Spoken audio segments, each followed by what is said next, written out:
আজিৰ আমাৰ প্ৰথম প্ৰশ্নটো হৈছে চোৱা 95 নম্বৰ পেজৰ প্ৰথম প্ৰশ্নটো হৈছে মানুহকে ধৰি অন্যান্য বহুকোষী জীৱৰ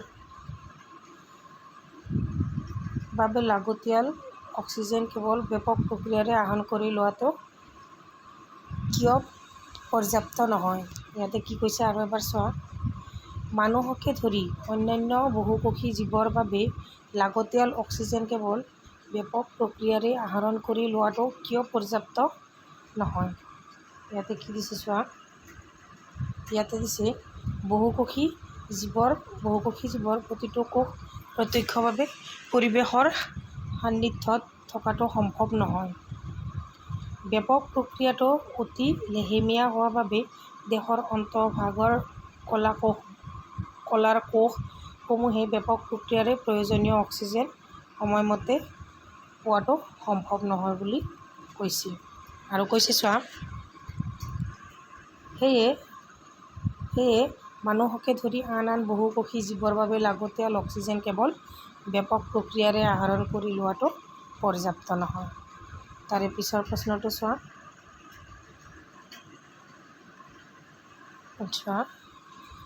আমি কিহৰ ওপৰত ভিত্তি কৰি কোনো এটা জীৱ জীৱিত নে মৃত ঠাৱৰ কৰিম। তাৰমানে আমি কেনেকৈ গম পাম যে এইটো জীৱ জীৱিত নে মৃত। গতিকে ইয়াতে এনচাৰটো দিছে চোৱা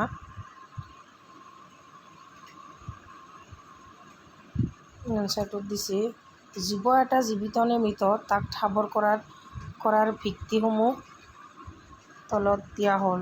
ইয়াতে 1 নম্বৰটোত দিছে চোৱা ইয়াৰ শ্বাস প্ৰশ্বাস ক্ৰিয়া আছেনে নাই।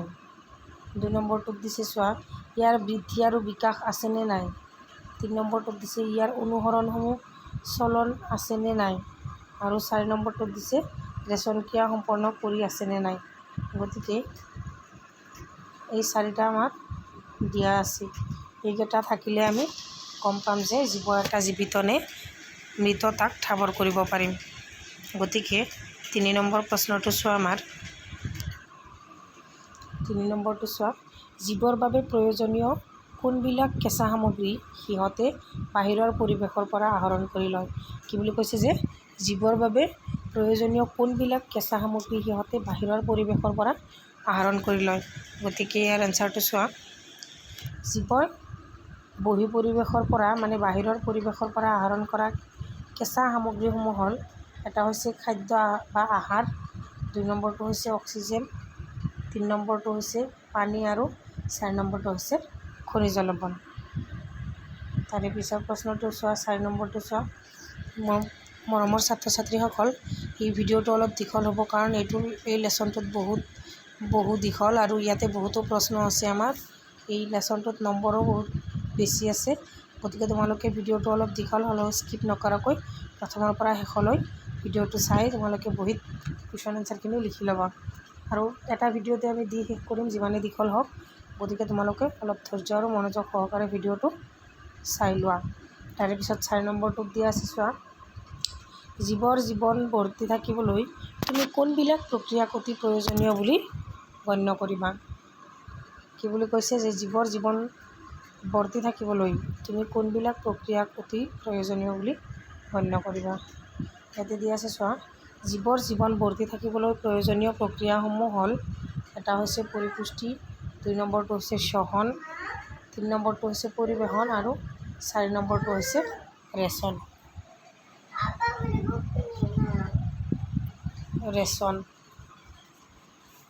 তাৰে পিছৰ প্ৰশ্নটো চোৱা ইয়াত আকৌ প্ৰশ্নাৱলী আছে 101 নম্বৰ পেজত চোৱা ইয়াতে 1 নম্বৰটোত দিয়া আছে স্বপোষী পুষ্টি আৰু পৰপোষী পুষ্টিৰ মাজত পাৰ্থক্য কি। এইটো ভেৰি ইম্পৰ্টেণ্ট প্ৰশ্ন। এইটো আমাৰ পৰীক্ষাত আহি থকা দেখা যায়। গতিকে তোমালোকে এইটো চিন দি ৰাখিবা। এইটো বৰ ইম্পৰ্টেণ্ট।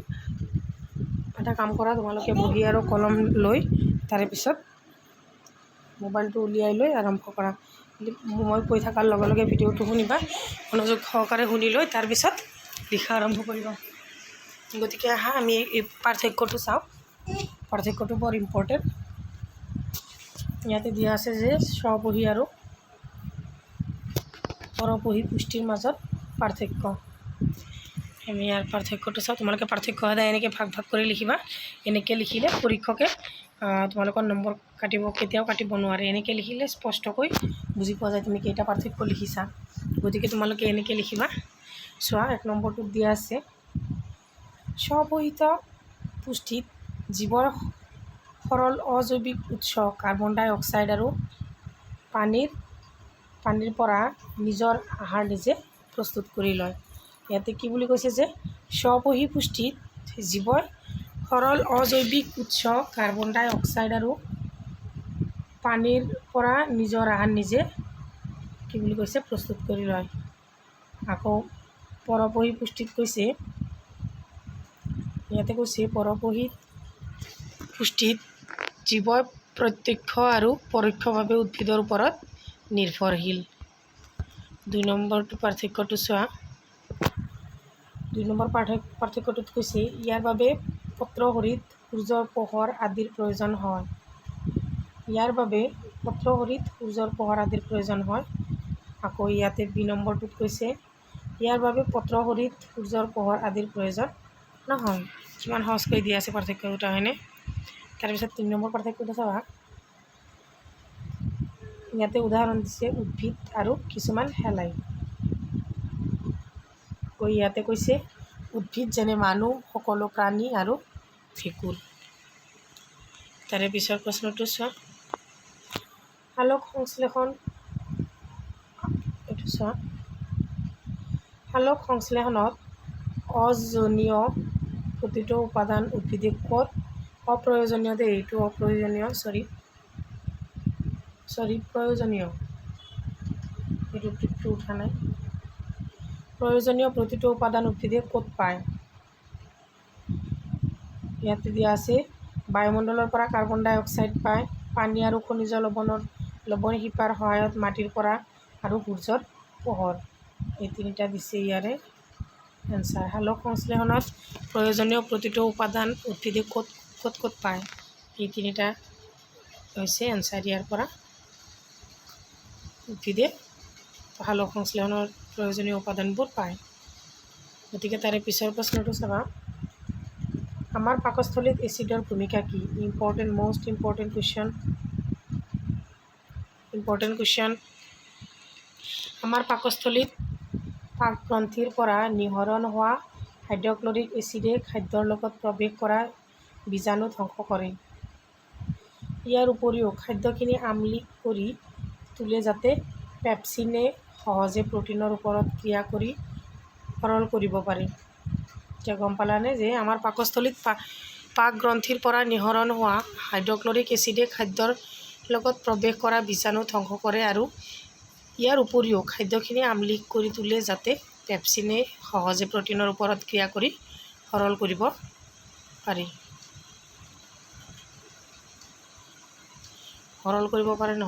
এইটো হজম কৰিব পাৰে হ'ব লাগিছিল। তাৰে পিছৰ প্ৰশ্নটো চোৱা। পাচক উৎসেচকৰ কাৰ্য কি? এইটো এটা ইম্পৰ্টেণ্ট প্ৰশ্ন। আমি খোৱা আহাৰ অতি জটিল প্ৰকৃতিৰ। আমাৰ দেহৰ তেজৰ লগত মিহলি হ'বলৈ হ'লে ইয়াক সৰল অৱস্থালৈ নিব লাগে। আমাৰ শৰীৰৰ বিভিন্ন পাচক গ্ৰন্থিৰ পৰা নিঃসৰণ হোৱা উৎসেচকে খাদ্যৰ জটিল আৰু বৃহৎ অণুসমূহ ভাঙি সৰু সৰু কৰি মুখ গহ্বৰত লালটি এমাইলেজে কাৰ্বহাইড্ৰেটক গ্লুক'জলৈ পৰিণত কৰে। ক্ষুদ্ৰান্তত থকা ট্ৰিপচিনে প্ৰটিনক আৰু লাইপেজে চৰ্বিক সৰল কৰে। আন্ত্ৰিক ৰসৰ উৎসেচকে পাচন কাৰ্য সম্পন্ন কৰি কাৰ্বহাইড্ৰেটক গ্লুক'জ প্ৰটিনক এমিনো এচিডত আৰু চৰ্বিক ফেটি এচিড আৰু গ্লিচাৰলত পৰিণত কৰে। পিছৰ প্ৰশ্নটো চোৱা। 5 নম্বৰ প্ৰশ্নটো চোৱা। শোষণ হ'ব পৰাকৈ ক্ষুদ্ৰান্তত খাদ্য কেনেকৈ পাচন হয়? চোৱা। পাচিত খাদ্য শোষণ হ'ব পৰাকৈ ক্ষুদ্ৰান্তৰ ভিতৰবেৰত আঙুলি সদৃশ পৰ্থ থাকে। এইবোৰক ভিলাই বোলে। ভিলাই কাক বোলে এতিয়া গম পালা যে পাচিত খাদ্য শোৱন হ'বৰ বাবে ক্ষুদ্ৰান্তৰ ভিতৰবোৰত আঙুলি সদৃশ প্ৰবৰ্ধ থাকে, এইবোৰক কি বোলে? ভিলাই বোলে। ভিলাইসমূহ ৰক্তনলীৰে আবিষ্ঠত হয়। খাদ্যৰ পাচিত উপাদান শোষণৰ বাবে এই ভিলাইবোৰে পৃষ্ঠকালি বৃদ্ধি কৰে, যাৰ ফলত খাদ্যৰ পাচিত উপাদানৰ শোষণ বৃদ্ধি পায়। গতিকে তাৰে পিছৰ প্ৰশ্নটো চোৱা।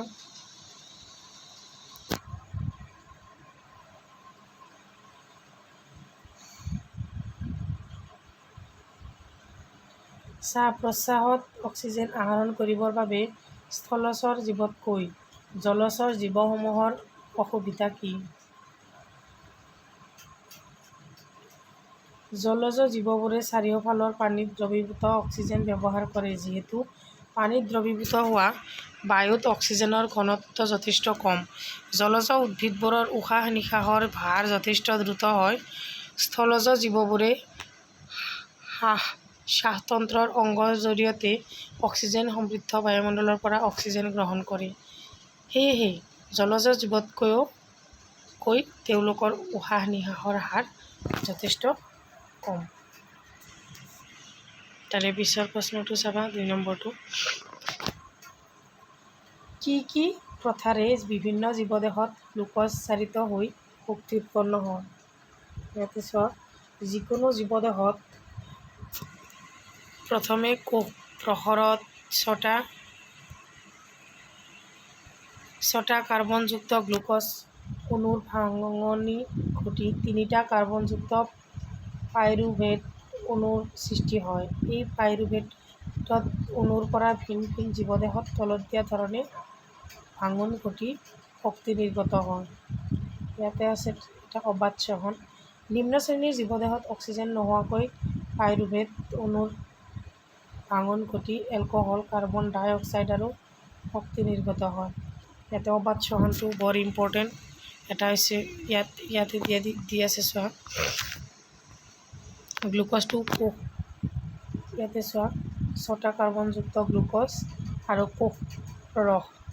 পাইৰুভেটত আছে 13টা কাৰ্বনযুক্ত ইষ্ট। পাইৰুভেট আছে 3টা কাৰ্বনযুক্ত আৰু ইষ্ট ইথানল প্লাছ কাৰ্বন ডাই অক্সাইড প্লাছ শক্তি। তোমালোকে এই বিক্ৰিয়াটো লিখি ল'বা। তাৰে পিছত আছে অবাধ চহন। ইয়াতে চোৱা, আমি পালোঁ এটা কি? এটা পালোঁ অবাধ চহন আৰু এটা অবাধ চহন। অবাধ চহনটো বৰ ইম্পৰ্টেণ্ট। অবাধ চহন আৰু অবাধ চহন দুয়োটাই ইম্পৰ্টেণ্ট। ইয়াতে অবাধ চহনত আছে কোষৰ মাইট্ৰকণ্ড্ৰিয়াত অক্সিজেনৰ উপস্থিতিত পাইৰুভেট অণুৰ ভাঙনি ঘটি কাৰ্বন ডাই অক্সাইড, পানী আৰু শক্তি নিৰ্গত হয়। ইয়াৰ হেৰিটো চোৱা, 6টা কাৰ্বনযুক্ত গ্লুক'জ, কোষ ৰস আৰু 3টা কাৰ্বনযুক্ত পাইৰুভেট, মাইট্ৰকণ্ড্ৰিয়া, পানী, কাৰ্বন ডাই অক্সাইড আৰু শক্তি। এইটো তোমালোকে লিখি ল'বা। এইটো একদম ইম্পৰ্টেণ্ট, পৰীক্ষাত অহাৰ চান্স আছে। তাৰে পিছৰটো চোৱা, পেশীয় চহন। এটা আছিল অবাধ চহন, অবাধ চহন আৰু এটা হৈছে পেশীয় চহন। এইটো হৈছে অক্সিজেনৰ যোগান কম হ'লে পেশী কোষত পাইৰুভেট অণুৰ ভাঙনি ঘটি লেক্টিক এচিড আৰু শক্তি নিৰ্গত হয়। ইয়াৰ বিক্ৰিয়াটো চোৱা,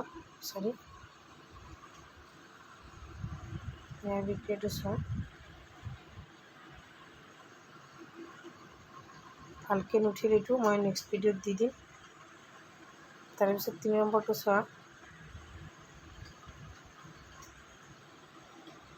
3 নম্বৰটো চোৱা, মানুহৰ দেহত অক্সিজেন আৰু কাৰ্বন ডাই অক্সাইড কেনেকৈ পৰিবহণ হয়? এইটো ইম্পৰ্টেণ্ট কুৱেশ্যন দেই। মানুহৰ দেহত তেজৰ দ্বাৰা অক্সিজেন আৰু কাৰ্বন ডাই অক্সাইড পৰিবহণ হয়। তেজৰ লোহিত ৰক্তকণিকাত হিমোগ্লোবিন নামৰ এক ৰঞ্জক থাকে।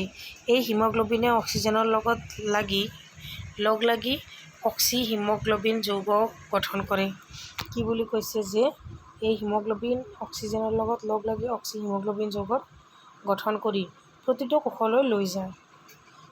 তাৰে পিছত কি দিছে চোৱা, হিমোগ্লোবিনৰ প্ৰতিটো অক্সিজেনতকৈ কাৰ্বন ডাই অক্সাইডৰ আসক্তি কম হোৱা বাবে তেজত দ্ৰৱীভূত অৱস্থাত পৰিবাহিত হয় আৰু হাওঁফাওঁলৈ যায়। এনেদৰে জীৱদেহত অক্সিজেন আৰু কাৰ্বন ডাই অক্সাইড পৰিবহণ কৰে। ইম্পৰ্টেণ্ট কুৱেশ্যন, মনোযোগ দিবা। 4 নম্বৰটো চোৱা। প্ৰচুৰ গেছ বিনিময়ৰ কাৰণে মানুহৰ হাওঁফাওঁ কিদৰে গঠিত হৈছে? Important question.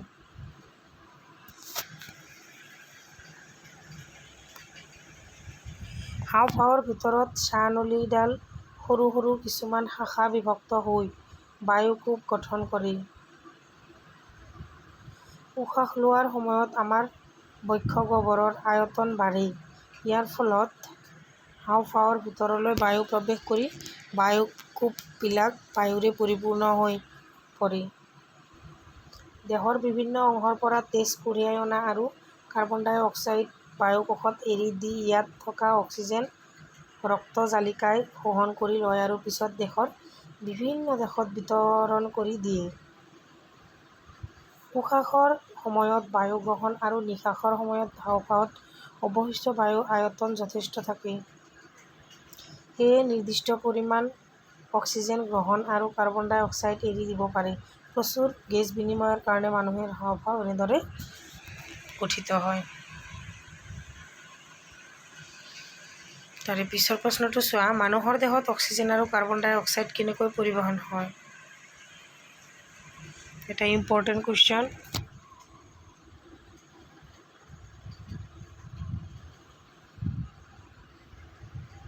মানুহৰ দেহত তেজৰ দ্বাৰা অক্সিজেন আৰু কাৰ্বন ডাই অক্সাইড পৰিবহণ হয়।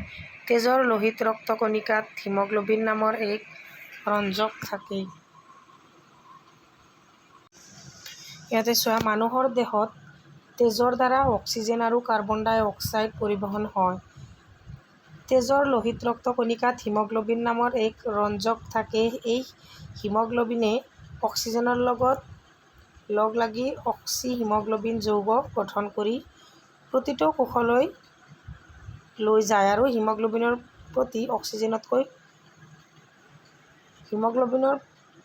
অক্সিজেনতকৈ কাৰ্বন ডাই অক্সাইডৰ আসক্তি কম হোৱা বাবে ই তেজত দ্ৰৱীভূত অৱস্থাত প্ৰবাহিত হয় আৰু হাওঁফাওঁলৈ যায়।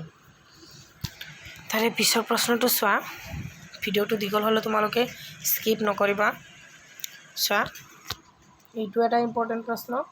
পক্ষী আৰু স্তন্যপায়ী প্ৰাণীৰ বিশুদ্ধ আৰু অশুদ্ধ তেজ কিয় পৃথক কৰি ৰখাৰ প্ৰয়োজন? ইয়াৰে এনচাৰটো চোৱা। পক্ষী আৰু স্তন্যপায়ী প্ৰাণী হ'ল উষ্ণৰক্তী প্ৰাণী। ইহঁতৰ দেহত উষ্ণতা নিয়ন্ত্ৰণৰ বাবে প্ৰচুৰ পৰিমাণে তাপ শক্তিৰ প্ৰয়োজন। এই শক্তিৰ প্ৰয়োজন পূৰ কৰিবলৈ অধিক পৰিমাণে গ্লুক'জ জাৰণৰ দ্বাৰা শক্তি পাবলৈ পৰ্যাপ্ত অক্সিজেনৰ প্ৰয়োজন। এই পৰ্যাপ্ত অক্সিজেনৰ প্ৰয়োজন পূৰ কৰিবলৈ ইহঁতৰ বিশুদ্ধ আৰু অশুদ্ধ তেজ পৃথক হৈ থাকে।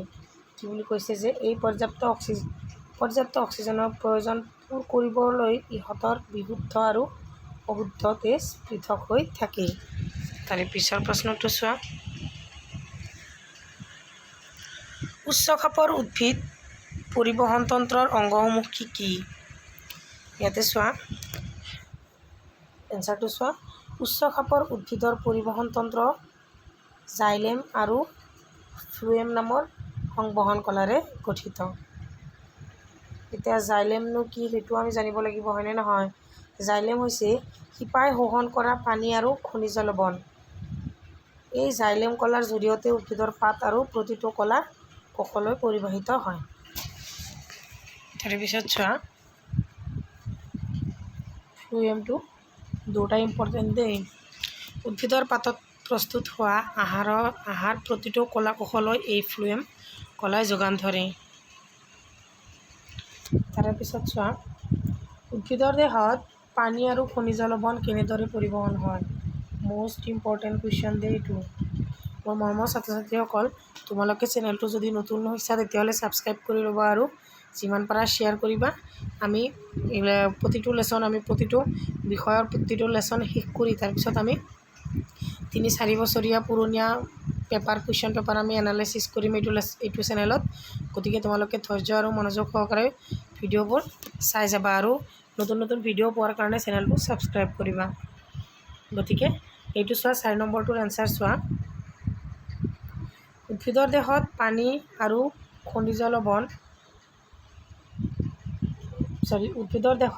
আৰু খনিজ লৱণৰ পৰিৱেশন জাইলেম কলাৰ মাজেৰে সংঘটিত হয়। জাইলেম কলাৰ নলিকাবিলাকে উদ্ভিদৰ শিপাত কাণ্ড আৰু পাতৰ পৰস্পৰ মাজত সংযোগ হৈ গোটেই দেহটোৰ বিভিন্ন অংশলৈ পানী সৰবৰাহ হ'ব পৰাকৈ এটা সংবহন সুঁতিৰ সৃষ্টি কৰে। শিপাৰ যিবিলাক কোষ মাটিৰ লগত স্পষ্ট হৈ থাকে, সেইবিলাক সক্ৰিয়ভাৱে আয়নবিলাক গ্ৰহণ কৰি থাকে। ইয়ে শিপা আৰু মাটিৰ মাজত আয়নৰ গাঢ়তা তাৰতম্যৰ সৃষ্টি কৰে। এনে তাৰতম্য দূৰ কৰিবলৈ শিপাই মাটিৰ পৰা পানী শোষণ কৰে আৰু ফলত শিপাই জাইলেমলৈ নিয়মীয়াকৈ পানী প্ৰৱাহ চলি থাকে আৰু ইয়ে পানীৰ স্তম্ভৰ সৃষ্টি কৰি নিয়মীয়াকৈ ওপৰলৈ ঠেলি থাকে। তাৰে পিছৰ প্ৰশ্নটো চাবা। উদ্ভিদ দেহত খাদ্য কেনেকৈ সংবহন ঘটে? এনচাৰ: ফ্লোয়েম কলাৰ দ্বাৰা উদ্ভিদৰ দেহত খাদ্য সংবহন হয়। এই সংবহন প্ৰক্ৰিয়া ঊৰ্ধ্বমুখী আৰু নিম্নমুখী দুয়ো দিশত চালনী নলিকা আৰু তাৰ গাতে লাগি থকা সঙ্গীকোষৰ সহায়ত সংঘটিত হয়। এই প্ৰক্ৰিয়াৰ শক্তি ব্যৱহাৰ কৰি সম্পন্ন হয়। প্ৰয়োজন হোৱা এই শক্তিৰ ATPয়ে যোগান ধৰে। এই শক্তিৰ ব্যৱহাৰ কৰি খাদ্য ফ্লোয়েম কলাৰ প্ৰৱেশ কৰে, ফলত ফ্লোয়েমত ডাইষ্ট্ৰিটিভ চাপ বাঢ়ে আৰু খাদ্য কম চাপযুক্ত অঞ্চললৈ গতি কৰে। এনেদৰে খাদ্য উদ্ভিদৰ প্ৰতিটো কলা কোষলৈ গৈ পায়। তাৰে পিছৰ প্ৰশ্নটো চোৱা। প্ৰশ্নাৱলী পৃষ্ঠা 112ৰ নেফ্ৰনৰ গঠন আৰু কাৰ্য বৰ্ণনা।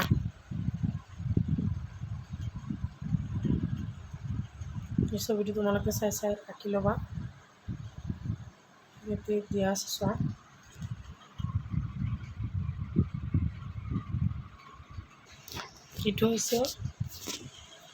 এইটো হৈছে গ্লেমেৰুলাছ, এইটো হৈছে বোমানছ কাপচুল, অন্তঃবাহী বৃক্কধমনী, এইটো হৈছে নেফ্ৰন নলিকা, এইটো তোমালোকৰ কিতাপত আছে ছবিটো, বহিৰ্বাহী বৃক্কধৰ্মী, বৃক্ক উপশিৰা, এইটো হৈছে সংগ্ৰাহী নলিকা। গতিকে নেফ্ৰনৰ গঠন হৈছে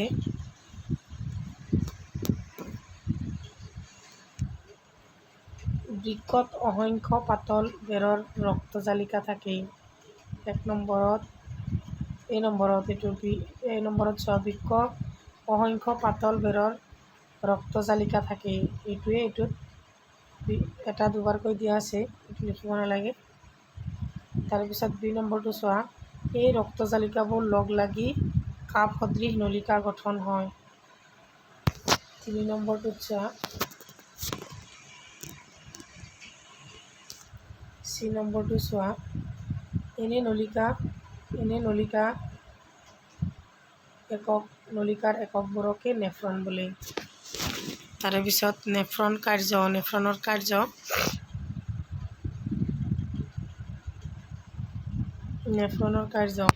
নেফ্ৰনবোৰে প্ৰাথমিক অৱস্থাত গ্লুক'জ, এমনি এচিড, লৱণ আৰু প্ৰচুৰ পৰিমাণে পানী চেকি লোৱাৰ পাছৰ নলিকাত অধিশোধন কৰি লয়।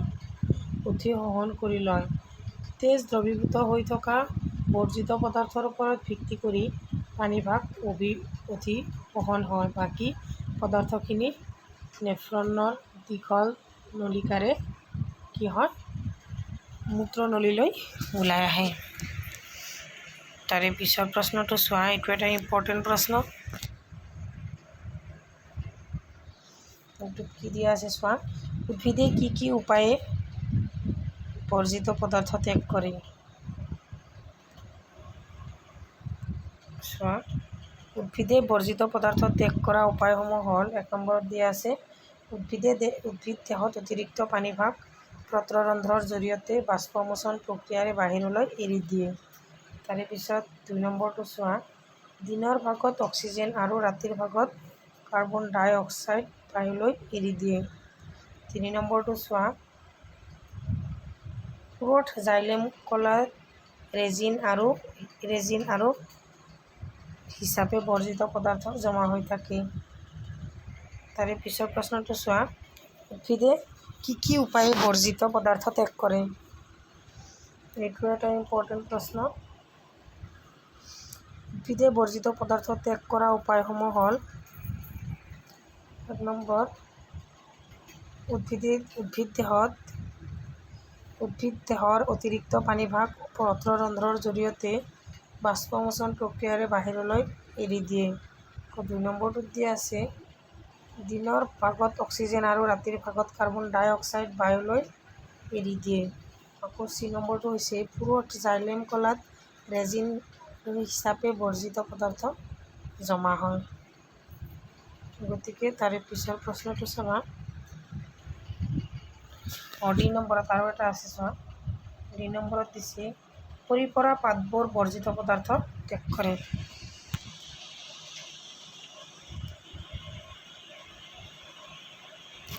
পাতবোৰ বৰ্জিত পদাৰ্থ ত্যাগ কৰে।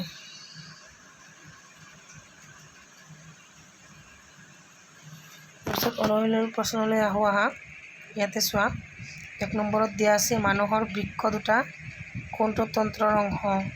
ইয়াতে আমাক MCQ এইটো চোৱা, ইয়াতে কি দিয়া আছে, মানুহৰ বৃক্ক দুটা কোনটো তন্ত্ৰৰ অংশ। এটা দিয়া আছে পৰিপুষ্টি, এটা দিয়া আছে শ্বসন, এটা দিয়া আছে ৰেচন আৰু এটা পৰিবহণ। এইটো এনচাৰটো হ'ব চি, ৰেচন। তাৰে পিছত চোৱা, 2 নম্বৰটো চোৱা, উদ্ভিদৰ দেহত জাইলেমৰ কাম হ'ল, 1 নম্বৰত দিয়া আছে পানীৰ পৰিবহণ, 2 নম্বৰত দিয়া আছে খাদ্যৰ পৰিবহণ, 3 নম্বৰত দিয়া আছে এমিনো এচিডৰ পৰিবহণ আৰু 4 নম্বৰত দিয়া আছে অক্সিজেনৰ পৰিবহণ। গতিকে এইটোৰ অপশ্যনটো হ'ব এ নম্বৰ, এইটো হৈছে পানীৰ পৰিবহণ। তাৰে পিছৰ প্ৰশ্নটোত চোৱা, স্বপহীয় পৰিপুষ্টিত প্ৰয়োজন হয়। 1 নম্বৰ অপশ্যনত দিয়া আছে চোৱা, কাৰ্বন ডাই অক্সাইড আৰু পানী, 2 নম্বৰত দিয়া আছে পত্ৰ হৰিত, 3 নম্বৰত দিয়া আছে সূৰ্যৰ পোহৰ, 4 নম্বৰটোত দিয়া আছে আটাইকেইটা শুদ্ধ। গতিকে এইটো আমাৰ এনচাৰ হ'ব আটাইখিনিটা শুদ্ধ। গতিকে এইটো হ'ব আমাৰ এনচাৰ, ওপৰৰ আটাইকেইটা শুদ্ধ। তাৰে পিছৰ প্ৰশ্নটো চোৱা, পাইৰুভেট অণু ভাঙি কাৰ্বন ডাই অক্সাইড আৰু পানী আৰু শক্তি উৎপন্ন হোৱা বিক্ৰিয়াটো সম্পাদিত হয়। 1 নম্বৰত দিয়া আছে চাইটোপ্লাজমত, মাইটকণ্ড্ৰিয়াত, ক্ল'ৰ'প্লাষ্টত আৰু কোষকেন্দ্ৰত। এইটো আমাৰ এনচাৰটো হ'ব বি নম্বৰ এনচাৰ, মাইটকণ্ড্ৰিয়াত। এইটো হ'ব আমাৰ এনচাৰ। তাৰে পিছৰ প্ৰশ্নটো চোৱা,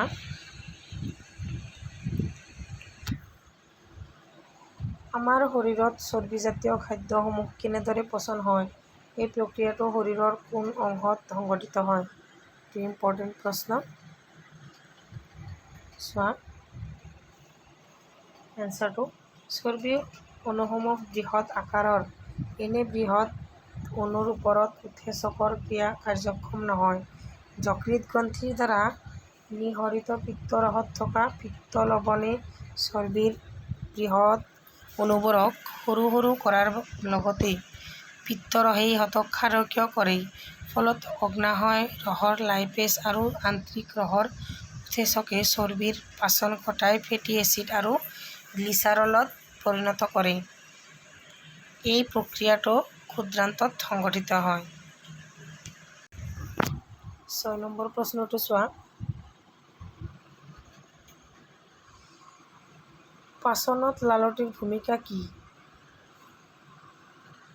এনচাৰটো চোৱা, লালতি গ্ৰন্থিয়ে নিঃসৰণ কৰা লালতি আমি খাদ্য চবোৱাৰ সময়ত জিভাৰ সহায়ত খাদ্যৰ লগত মিহলি হয় যাতে পাচননলীত খাদ্যৰ গতি সুষম হয়। ইয়াৰ উপৰিও লালতিত থকা লালতি এমাইলেজে খাদ্যৰ চেতসাৰৰ ওপৰত ক্ৰিয়া কৰি সৰল চেনি গ্লুক'জত পৰিণত কৰে। 7 নম্বৰ প্ৰশ্নটো চোৱা। স্বপোষিত পুষ্টিৰ কাৰণে কি কি কাৰকৰ প্ৰয়োজন? ইয়াৰ উপজাত পদাৰ্থবোৰ কি কি?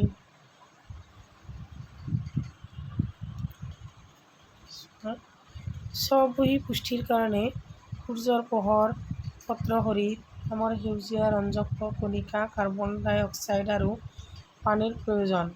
ইয়াৰ উপজাত পদাৰ্থবোৰ হ'ল অক্সিজেন আৰু পানী। তাৰপিছত এটা মষ্ট ইম্পৰ্টেণ্ট কুৱেশ্যন হৈছে,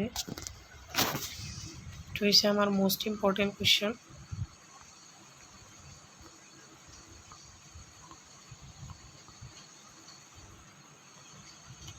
অবাধ চহন আৰু অবাধ চহনৰ মাজত পাৰ্থক্য কৰা প্ৰাণীৰ নাম লিখা। চোৱা, এনে পাৰ্থক্যবোৰ এনেকৈ লিখিবা। অবাধ চহন, এই চহন অক্সিজেনৰ উপস্থিতিত সংঘটিত হয় আৰু এই চহন অক্সিজেনৰ অনুপস্থিতিত সংঘটিত হয়। 2 নম্বৰটোত দিয়া আছে, এই চহন কোষৰ মাইটকণ্ড্ৰিয়াত সংঘটিত হয় আৰু অবাধ চহন কোষৰ কোষপ্ৰকোষত সংঘটিত হয়। আকৌ অবাধ চহন, এই চহনত কাৰ্বন ডাই অক্সাইড, পানী আৰু শক্তি উৎপন্ন হয় আৰু অবাধ চহনত এই চহনত ইথানল আৰু কাৰ্বন ডাই অক্সাইড আৰু শক্তি উৎপন্ন হয়।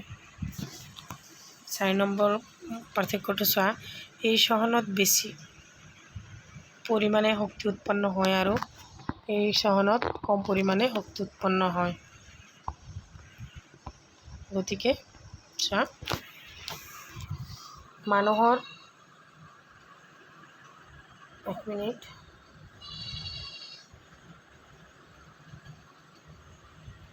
11 নম্বৰ প্ৰশ্নটো চোৱা, মানুহৰ দেহত সংঘটিত দ্বৈত ৰক্ত সংবহন তন্ত্ৰটো বৰ্ণনা কৰা।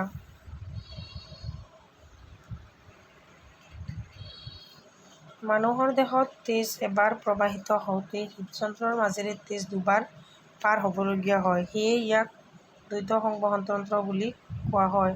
আমাৰ শৰীৰৰ অশুদ্ধ তেজ ঊৰ্ধ্ব আৰু নিম্ন মহাশিৰাৰ জৰিয়তে সু-অলিণ্ডত প্ৰৱেশ কৰে। ইয়াৰ পৰা সু-নীলয় হৈ বাওঁফাললৈ যায়। হাঁওফাঁওৰ পৰিশোধিত তেজ বাওঁ অলিণ্ডলৈ আহি ইয়াৰ পৰা বাওঁ নীলয়লৈ যায়। বাওঁ নীলয়ৰ পৰা তেজ মহাধমনীৰে ওলাই গৈ প্ৰতিটো কলা কোষ পায়। এনেদৰে হৃদযন্ত্ৰৰ মাজেৰে তেজ দুবাৰ প্ৰবাহিত হৈ আমাৰ দেহত এটা চক্ৰ সম্পূৰ্ণ কৰে। এইটো এটা ইম্পৰ্টেণ্ট কুৱেশ্যন গ'ল আমাৰ। তাৰে পিছৰ প্ৰশ্নটো চোৱা, এইটো আমাৰ বৰ ইম্পৰ্টেণ্ট। জাইলেম আৰু ফ্লয়েম দ্ৰব্যৰ পৰিবহণৰ পাৰ্থক্যবোৰ কি? জাইলেমে ঊৰ্ধ্বমুখী দিশত পানী আৰু খনিজ লৱণ পৰিবহণ কৰে। এই প্ৰক্ৰিয়া সৰল ভৌতিক বলৰ প্ৰভাৱত সংঘটিত হয়। আনহাতে ফ্লয়েমে পাতত প্ৰস্তুত হোৱা খাদ্য, এমিনো এচিড আদি পৰিবহণ কৰে। এই পৰিবহণ ঊৰ্ধ্বমুখী আৰু নিম্নমুখী দুয়ো দিশত সম্পন্ন হয়। ইয়াত শক্তিৰ প্ৰয়োজন হয় আৰু শক্তি অণুৰ পৰা আহৰণ কৰে। তাৰে পিছত কেইটামান ইম্পৰ্টেণ্ট MCQ মই তোমালোকক দিছোঁ চোৱা। সেউজীয়া উদ্ভিদৰ পুষ্টি, এইটো 1 নম্বৰটোত দিয়া আছে স্বপোষী, 2 নম্বৰটোত দিয়া আছে পৰপোষী, পূৰ্ণগ্ৰাহী আৰু মৃতজীৱী। ইয়াৰ আনচাৰটো হ'ব কি? সেউজীয়া উদ্ভিদৰ পুষ্টি হৈছে স্বপোষিত। মই যিখিনি মোক উল্টা-পাল্টা হৈছে মই সেইখিনি ঠিক কৰি দিম নেক্সটত। তাৰপিছত চোৱা, কোনবিধ বিপাক কাৰ্য নিয়ন্ত্ৰিত কৰা পুষ্টিদ্ৰব্য? এটাত দিয়া আছে কাৰ্বহাইড্ৰেট, এটাত দিয়া আছে স্নেহদ্ৰব্য, এটা আছে ভিটামিন আৰু প্ৰ'টিন। ইয়াৰে আনচাৰটো হ'ব ভিটামিন। প্ৰশ্নটো আকৌ এবাৰ চোৱা। প্ৰশ্নটোত কি কৈছে, কোনবিধ বিপাক কাৰ্য নিয়ন্ত্ৰিত কৰা পুষ্টিদ্ৰব্য? এইটো হৈছে ভিটামিন।